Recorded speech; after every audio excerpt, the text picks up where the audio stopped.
Hey everybody, Nick here, and today we're going to do a little disassembly and maintenance on this big guy.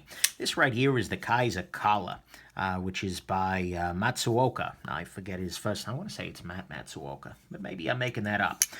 In full disclosure, this guy was sent to me by Kizer Knives directly, and they refused to pay for return shipping. So I'm going to try and keep that in mind as I do my review and not be too soft on the knife or, frankly, too hard. That's kind of my natural inclination. But for the most part, this should be a pretty straightforward knife to take apart. Right now, centering is slightly favoring the lock side, and the thing is, the action is just not all that smooth right now. It feels very kind of grindy. So I'm thinking a little bit of lubrication and perhaps a loosening of things might be helpful here. So here's hoping. I'm going to go ahead and start off by popping the pivot out here. The pivot is using a single Torx T8 screw here. It looks weird as heck, but there's a Torx bit in the middle, so no complaints there. I can't say I'm in love with the aesthetics of this pivot that they use, but you know what? It works. There's no big problem with it. There we go. And now we're going to pop this guy out here. This is pretty straightforward here. No sign. Kizer Knives, I think I've said this before. Kizer Knives has a propensity for a little bit of thread locker as well as for softer screws than some. And there was a little bit of a skip right there on this screw, but it wasn't so bad. So, yeah, it's just a very shallow screw there. But that's okay. We do have the knife apart now, so we can go ahead and pop this off. One thing to note is this full titanium backspace. So, whoa there. Whole thing's disassembling itself a little bit there, but that's kind of a nice little touch. Another thing to note here is that there is zero internal milling on this guy, which makes it a little bit heavier than you might expect. But that's okay. So right here we have ourselves a washer against which the balls are spinning, nice and thick. And then our pivot, and this guy is entirely bone freaking dry. That's probably our issue right here. Well, good. Hopefully we'll be able to do some good here. Pretty straightforward, though, overall. Pop that out of there. Pop that there. Beautiful. And we are completely disassembled. I'm not going to bother taking off the lock bar insert because why would I bother doing that? Let's go ahead and do a little wiping here. Just using some 91% isopropyl rubbing alcohol here. A little bit of booze to get us through the day. Alcoholism is a big problem, ladies and gentlemen. Seek help if you need it. Moving right along there. That got dark pretty quickly. But anyways, there was something stuck under there, which is interesting. I'm always a little concerned when I remove bits of stuck something underneath there because it could always be the case that, for instance, this washer was sitting on top of something and was adjusted such that it, had something under there. Because if that spacing is off, if suddenly this washer moves a little higher, that can cause all kinds of trouble for centering and things like that. Seeing no evidence of it, but, it's always a concern. So there you go. We can see here that these screws are screwing into these little barrels here in the backspace. It sits on top of the barrels. Nothing controversial or unusual about that. Beautiful thing. Let's go ahead and clean this off here.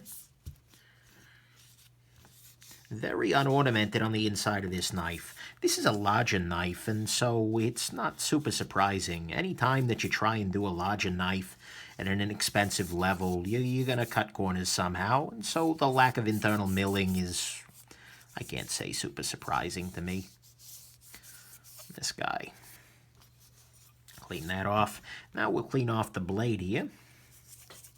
Yeah, there's a little bit of gunk up inside, wow. Up inside this guy. This came directly from the factory. Oh, look at that. Pulling a little bit of metal dust off of the lock face there. Is that a burr? I'm trying to decide if that's like a burr on the lock face. No, I don't think so. Yeah, whatever. A little bit of a burr there, but whatever. Okay, so the blade is now clean. Next thing I'm going to go ahead and do is I'm going to switch swatches there. Switch swatch. Nice. Sounds like a 90s rapper, something like that. Switch swatch, right? Cleaning off the washers here. Moving along. Back at the ranch, yeah, I'm cleaning off the washers here, and that's a nice thing. These look to be some flavor of ceramic washer.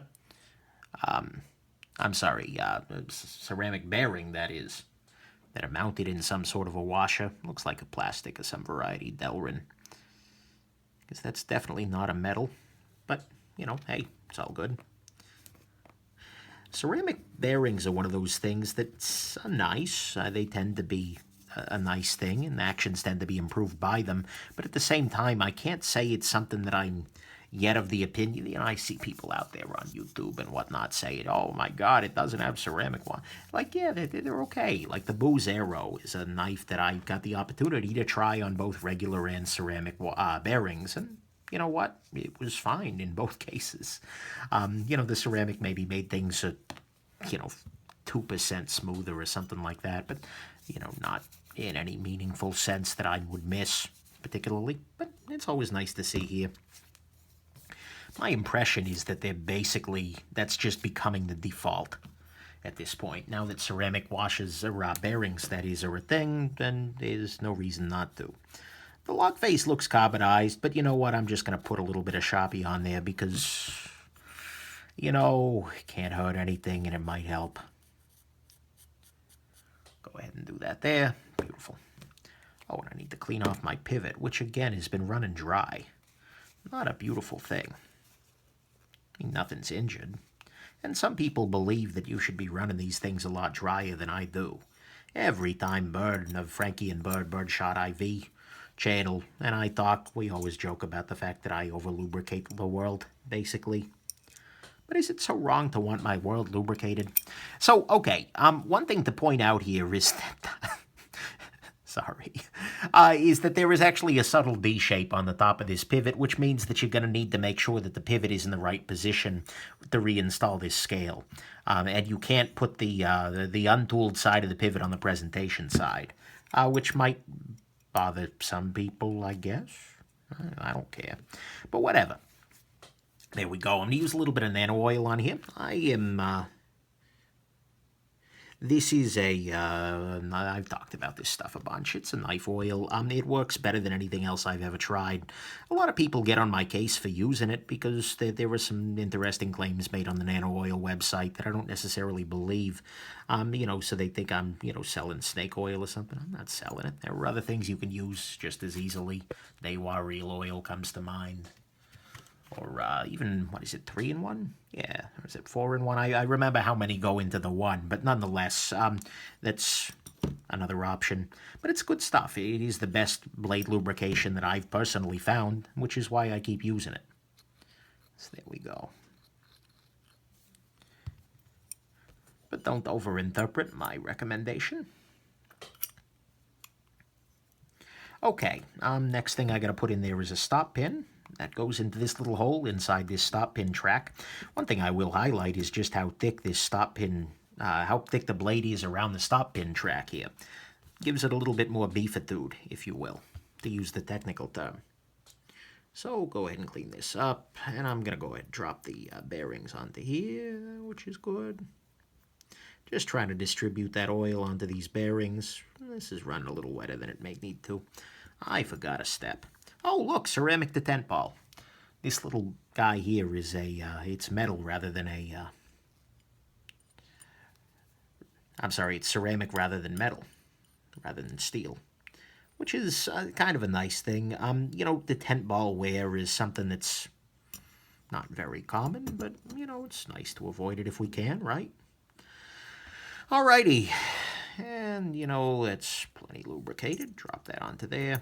This, you want to make sure, is properly aligned. You don't want to crunch your washers because the washer has a little bit of flexibility around the pivot there. Put in the back spacer. Make sure I'm doing it in the right direction. There we go. That's good to go. Okay. All that remains is to put a couple of screws in here. We can see on this little screw here evidence, this white streak up here is evidence of a thread locker. That Kizer likes to use. That's okay with me, I suppose. Let's drop this on there. What that mostly means, though, is that we're just going to want to make sure that we use a little bit of thread locker ourselves. I don't know that I have the pivot in that right positioning. Because remember, the pivot, the D-shaped top of the pivot, needs to be directly facing upwards. And unfortunately, with the back side of this not being tooled, I can't do my normal method of just put the scale up against it and then turn the backside tooling until it fits. But hopefully I'll get close enough here. And pop this guy on there, pop this guy on here. Need to make sure the stop pin gets in there. There we go. Yeah, okay, good, we're in. Beautiful. I am going to go ahead and use some more Loctite on the pivot as well, although I actually don't see any evidence, really. Somebody has, some joker, some trickster, has turned up the gravity right here, because this is my second disassembly of the day, and this is the second time I've dropped parts everywhere. So, the gravity, sudden gravity increase is the only explanation that's plausible here. I am certainly not uncoordinated. No, that's not it at all. There we go. Drop this in here. Put that there. I'm really optimistic now that this knife is lubricated that I'm going to be able to do better with the action. That it's going to be a little less gritty, a little more smooth. I'm not for sure, but, you know, a man can dream, right? Oh, close. Should have a little lip right down here someplace. I should have a lot of things.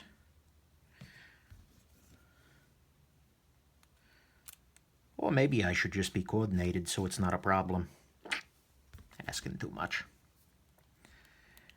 Alrighty, popping this in here. And now, this guy goes right into here. Beautiful. Here we go. And that is a little better. Still not the smoothest thing ever, but I gotta say, the smoothness on this guy is pretty respectable. Okay, there is significant blade play though, so I guess spoke too soon. Crank that down a little bit. Blade play's gone. A little less smooth, a little less scented. Maybe there's a Goldilocks tension. Dial it back slightly. No blade play.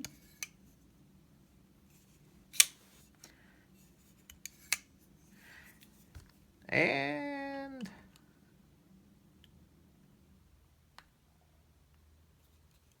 loosen it up slightly.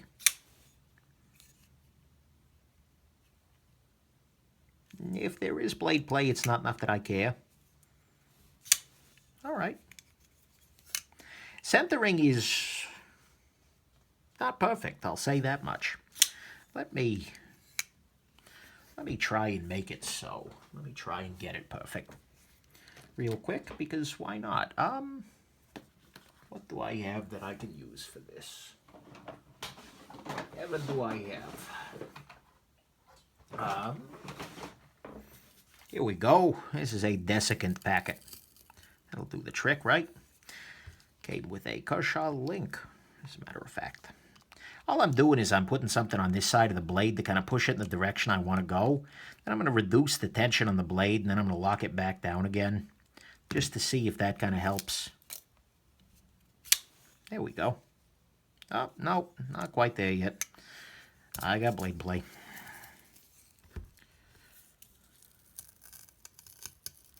There we go. Let's tighten down a little more here.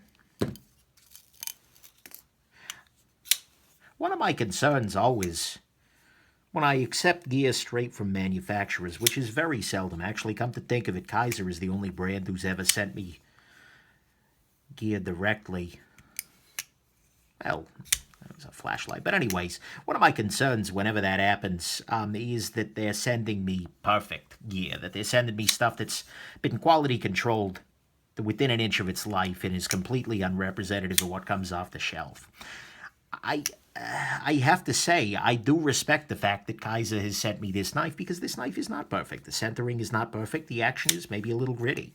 I mean, I get the impression that this is just a Kala, that they just grabbed one.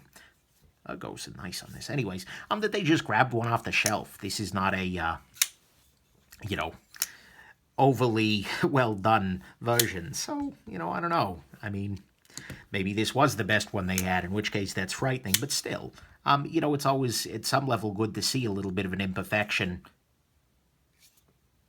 The knife I've been given for a review, I need to tighten this down a little bit more here. I'm going to go ahead and tighten at 90% or at 90 degrees because sometimes that's going to be helpful in centering country. That is way smoother now. Centering is still not quite there, but you know what? It's fine. So anyways, that's your Kizer Kala here. Very, very simple knife to disassemble and maintain. I probably could have told you that ahead of time. It's 3 screws.